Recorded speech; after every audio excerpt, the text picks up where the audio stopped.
July of 1997 in eastern North Carolina felt like every postcard version of an American summer.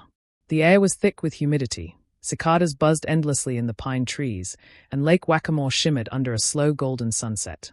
The old wooden cabin near the shoreline had been in the family for nearly 40 years, a place where generations had learned to fish, roast marshmallows, and tell stories long after dark. That weekend, it belonged to the 7 cousins. For them, it wasn't just a vacation. It was freedom. They ranged in age from 12 to 19, old enough to explore, young enough to feel invincible. The older cousins teased the younger ones about crushes and school drama, while the youngest tried desperately to keep up. That Friday evening, witnesses later said they looked like something out of a movie. They were racing each other off the dock, cannonballing into the warm lake water, laughing so loud their voices echoed across the surface. One neighbor would later tell reporters, they didn't look troubled. They looked happy. Just kids being kids. As the sun dipped lower, they built a small bonfire near the shoreline. Someone brought out a portable radio, playing country music mixed with late 90s pop hits. The smell of charcoal and lake water blended into the night air. A passing fisherman remembered seeing them waving from the dock around 9:30 p.m. He thought nothing of it at the time. Just another family enjoying a southern summer night. Nothing unusual. Nothing alarming. Inside the cabin, everything was normal too. Towels were draped over chairs. A half-eaten bag of chips sat open on the kitchen counter. One of the cousins had left a deck of cards spread across the dining table mid-game. Their sandals and sneakers were kicked off near the back door in messy, careless piles. The porch light flickered on automatically as darkness settled in, casting long shadows across the dock. Around 10:15 p.m., the laughter softened. The radio went quiet. The lake grew still except for the occasional splash of fish breaking the surface. From across the water, a distant engine sound could briefly be heard, faint, almost forgettable. Then the night returned to its usual calm, thick and heavy, wrapping around the cabin like a blanket. And for anyone watching from a distance, it would have looked like the most ordinary summer night in North Carolina. The next morning broke quietly over Lake Waccamaw. A thin layer of mist hovered just above the water, drifting slowly like smoke from an unseen fire. Inside the cabin, the adults stirred awake to the smell of brewing coffee and the distant hum of cicadas already starting their daily chorus. It was just after 7:30 a.m. when their aunt stepped onto the back porch, expecting to see at least one of the cousins already fishing off the dock. They had planned an early morning swim before breakfast. That had been the plan. But the dock was empty.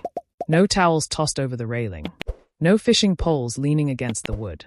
No teenage voices arguing over who caught the biggest bass.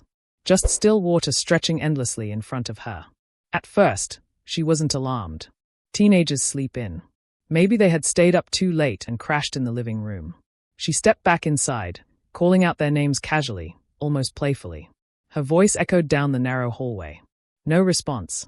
She checked the bedrooms, beds messy from the night before, blankets twisted, pillows half on the floor. It looked like they had gotten up in a hurry, but not in panic. Just unfinished. Then she noticed something that didn't make sense. All 7 of their cell phones were plugged into the kitchen wall, charging. Backpacks untouched. Wallets sitting near the counter. One cousin's glasses rested neatly beside the sink. Even the car keys to the family SUV hung exactly where they had been left the night before. It wasn't like them to go anywhere without their phones, especially not together. A slow, uneasy feeling began to settle in her chest. She walked down to the dock herself, her flip-flops slapping softly against the wooden planks. The water was glassy and calm. The small aluminum fishing boat was still tied tightly to its post, rope dry and undisturbed. She scanned the shoreline, expecting to see them hiding behind trees or playing some kind of joke. The woods behind the cabin were dense but familiar. They had grown up exploring those trails. But there were no footprints in the damp morning soil. No bikes missing. No signs of swimming. Just silence. And the deeper she listened, the louder that silence became. By mid-morning, Lake Waccamaw no longer felt peaceful. Sheriff's cruisers lined the narrow gravel road leading to the cabin, their red and blue lights flashing against the pine trees. Deputies moved quickly, stringing up yellow tape while neighbors gathered in small clusters, whispering in disbelief. 7 teenagers don't just disappear overnight. Not from a quiet lakeside community where everybody knows everybody. The word spread fast, first through phone calls, then local radio, and before noon, news vans were already rolling in from Wilmington. Search and rescue teams launched boats into the lake within hours. Divers slipped beneath the surface, cutting through the murky water with flashlights strapped to their masks. The lake wasn't enormous, but it was deep in places, deeper than most people realized. Sonar equipment scanned the bottom, mapping every drop-off and ridge. Helicopters thumped overhead, sweeping the surrounding forest with thermal imaging cameras. From above, the lake looked calm. From below, it was a dark, silent world that revealed nothing. On shore, volunteers formed search lines stretching into the woods. They combed through thick brush, calling out the cousins' names over and over, their voices cracking by late afternoon. The July heat was relentless, clinging to skin and draining energy. Every snapped twig made someone turn. Every distant rustle triggered a surge of hope. But hour after hour, nothing surfaced. No clothing. No life jackets. No sign of struggle. It was as if the night had swallowed them whole. Investigators began documenting every inch of the cabin and dock. Forensic teams dusted for fingerprints, though it felt almost pointless. This was a family home, touched by dozens of relatives over decades. There were no broken railings. No blood. No drag marks in the dirt. Even the lake water near the dock showed no unusual disturbance. If 7 people had entered that water at once, there should have been something: scattered debris, floating fabric, a single clue. There was none. As the sun set on the second day, floodlights illuminated the shoreline. The usually quiet lake now buzzed with generators, radios, and the steady churn of boat engines. News anchors stood in front of cameras delivering updates to a growing national audience. Parents from neighboring towns held their children closer that night. Doors were double-checked. Windows locked.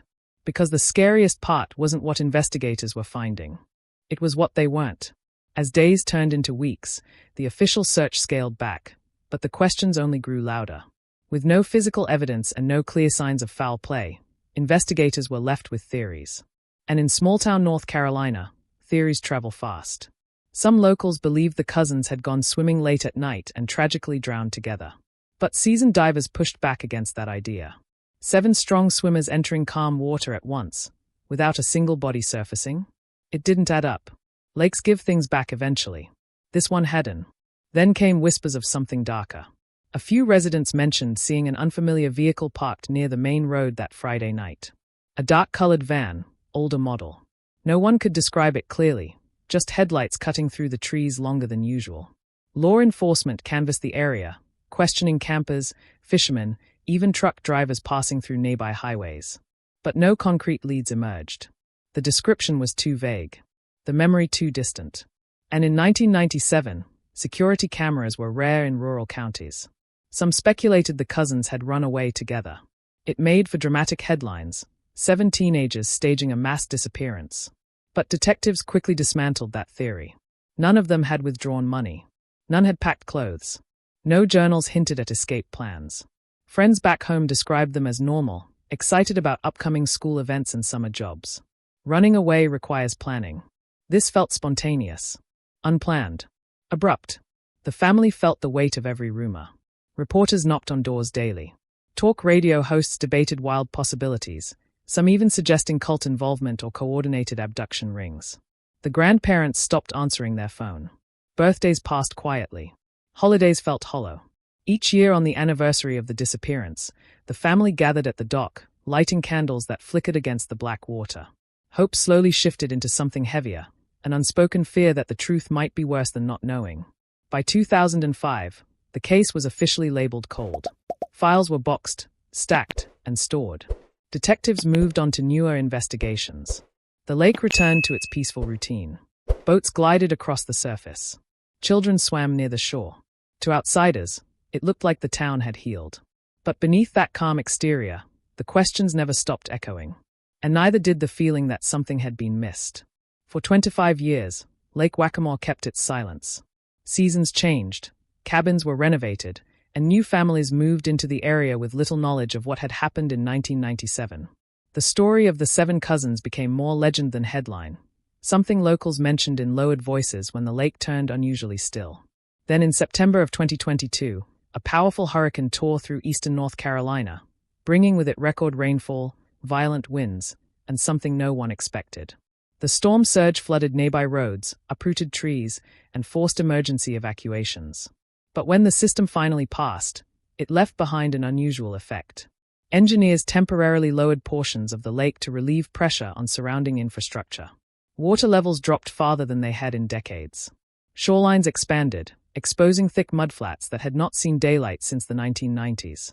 Residents walked cautiously along areas that had once been submerged, scanning debris carried in by the storm. 3 days after the hurricane, a local fisherman named Ray Collins was checking the shallows near the southeastern edge of the lake. He had lived there his entire life and knew the lake's floor like the back of his hand. That morning, something caught his eye, just beneath the murky waterline, partially buried in silt. It wasn't driftwood. It wasn't a rock. It was metal. Rusted. Angular. Out of place. At first, he assumed it was an old boat frame. Storms had dragged strange things into the lake before. But as he stepped closer, brushing mud aside with a stick, he saw what looked like the corner of a vehicle door. His stomach tightened. He called the sheriff's department, his voice steady but uneasy. Within hours, deputies cordoned off the area while heavy equipment was brought in. The air felt charged, tense, like the entire town was holding its breath. As excavators carefully pulled the object from the mud, the shape became unmistakable. A vehicle. An older model van, completely coated in layers of silt and algae. The windows were clouded, nearly opaque from decades underwater. The license plate was barely visible beneath corrosion. Officers stood silently as water drained from its frame, pooling back into the lake. And for the first time in 25 years, something long hidden beneath that water had finally surfaced. The moment the van was pulled from the lake, local authorities knew the case was no longer just theirs. Within 24 hours, the FBI arrived on scene. A mobile command unit was stationed near the shoreline, its satellite dish pointed toward the gray Carolina sky. Yellow evidence markers surrounded the recovered vehicle while forensic teams worked in slow, deliberate silence. After 25 years, even the smallest detail could mean everything. The van was transported to a secure facility for processing. Layers of hardened mud had to be carefully removed by hand to preserve potential evidence. Investigators wore full protective suits as they opened the rusted doors for the first time in decades. The smell of stagnant water and metal filled the air. Inside, the seats were decayed, upholstery eaten away by time. But beneath the damage, objects remained trapped like relics in a tomb. That's when they found the first personal item. A silver class ring lodged beneath the passenger seat. The initials matched one of the cousins. Then a necklace tangled in corroded seat springs, recognized instantly by a surviving family member from old photographs. One by one, small pieces of the past emerged. A shoe. A bracelet. Fragments of fabric. Each item carefully catalogued, photographed, sealed in evidence bags. Then came something investigators hadn't expected to survive. A disposable camera, wedged inside the glove compartment. Its plastic casing was cracked, but the film cartridge inside appeared intact. Forensic specialists immediately sent it to a federal lab with the highest-level recovery capabilities. Technicians worked painstakingly to extract whatever images remained. Days later, when the developed photographs were delivered to investigators, the room reportedly went silent. The final image on the roll showed the 7 cousins standing on the dock that Friday night, smiling at the camera. The timestamp confirmed it was taken just hours before they vanished. Behind them, partially obscured by darkness, were 2 faint beams of light reflecting off the water. Headlights. And they weren't coming from the cabin. Once the headlights in the photograph were enhanced, investigators began reconstructing the angle of the dock, the shoreline, and the nearby access road. Using modern digital mapping technology, the FBI determined exactly where a vehicle would have been positioned to cast light in that direction. It wasn't random. It wasn't passing traffic. The beams aligned perfectly with a narrow gravel pull-off about 200 yards from the cabin, an area shielded by pine trees, invisible from the house itself. Old case files were reopened. Archived witness statements were re-examined. That's when agents rediscovered a nearly forgotten report from 1997. A campground attendant had mentioned seeing an older model Ford Econoline van parked near that same gravel access late Friday night. At the time, it meant nothing. There was no vehicle linked to the disappearance, no crime scene, no evidence of abduction. The tip had been logged and buried. But now, there was a van. And it was the same make. Same era. Federal databases revealed something even more disturbing. In the summer of 1997, a drifter named Raymond Hale had been traveling through eastern North Carolina. He had a record: minor kidnappings, unlawful restraint, luring teenagers by pretending to need roadside assistance. He was questioned briefly in a neighboring county that same week after reports of suspicious behavior near a gas station. But with no active warrants tying him to violence at the time, he was released. Hale drove a dark 1989 Ford Econoline van. Further forensic testing on the recovered vehicle revealed partial DNA traces, degraded but still present. Advanced analysis techniques unavailable in the late 90s were now capable of pulling fragments from almost nothing. The samples matched Hale's DNA profile, which had been entered into the national system after his arrest in 2002 on unrelated federal charges. He died in prison in 2011, never having confessed to involvement in the Lake case. Investigators now believe he may have approached the cousins late that Friday night under the pretense of needing help, possibly asking for directions or claiming mechanical trouble. 7 teenagers together might have felt safe enough to walk up the path toward the road. The dock, once bright with laughter, would have gone quiet within minutes. And for 25 years, the lake kept what happened next hidden beneath its surface. In late 2023, after months of forensic testing and cross-checking decades-old records, the FBI made their announcement. The evidence inside the van, combined with the DNA results and recovered personal items, confirmed what the families had feared for 25 years. The 7 cousins never left that lake by choice. For the first time since 1997, their names were no longer attached to the word missing. The case was officially reclassified. Not an accident. Not a runaway mystery. An abduction. A crime that waited beneath dark water for a quarter of a century. The families gathered once more at the dock, this time not searching the shoreline for answers, but holding framed photos against their chests.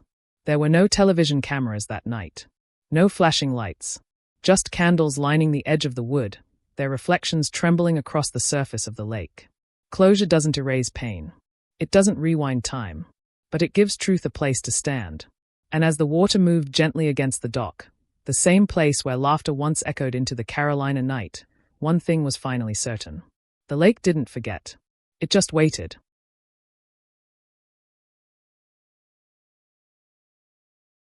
If you liked this video, don't forget to hit that like button, share it with your friends, and drop your thoughts in the comments below. Most importantly, subscribe and hit the bell icon so the next secret finds you first.